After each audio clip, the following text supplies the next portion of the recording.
एक दफा का जिक्र है कि एक गांव जिसका नाम राजनपुर था। इस गांव में एक किसान रहता था जिसका नाम बिजू था। बिजू अपने खेत में काम करता और अपनी जिंदगी गुजारता था। उसके पास काफी जमीन थी और फसल भी अच्छी होती थी। लेकिन लेकिन एक कमी थी। बिजू बहुत लालची इंसान था। बिजू का मानना था कि जितना ज्यादा धन होगा, इतनी ही ज्यादा इज्जत मिलेगी।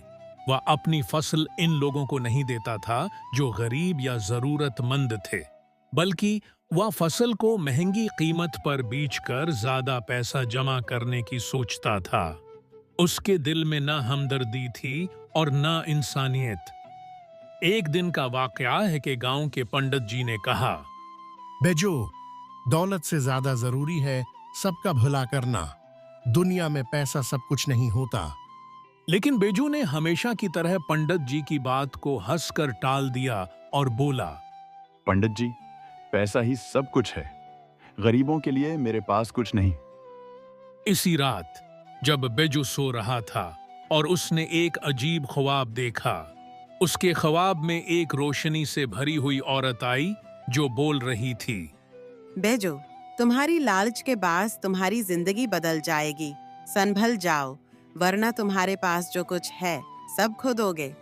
बिजू ने उस ख्वाब को मजाक समझा और अगले दिन और भी लालची बन गया। अब वो अपने खेत के आसपास एक बड़ी सी दीवार बनाने लगा ताकि कोई उसकी फसल के करीब भी न जा सके। गांव के लोग इस बात से दुखी हो गए, लेकिन बिजू को कोई फर्क नहीं पड़ा। एक दिन बिजू के खेत में बहुत अच्छी फसल हुई। वो बहुत खुश था और सोच रहा था कि इस बार वो और ज्यादा पैसा कमाएगा। लेकिन तभी एक आंधी और तूफान आ गया। तूफान ने उसकी सारी फसल तबाह कर दी। न सिर्फ फसल, बल्कि उसका घर और दीवार भी गिर गए।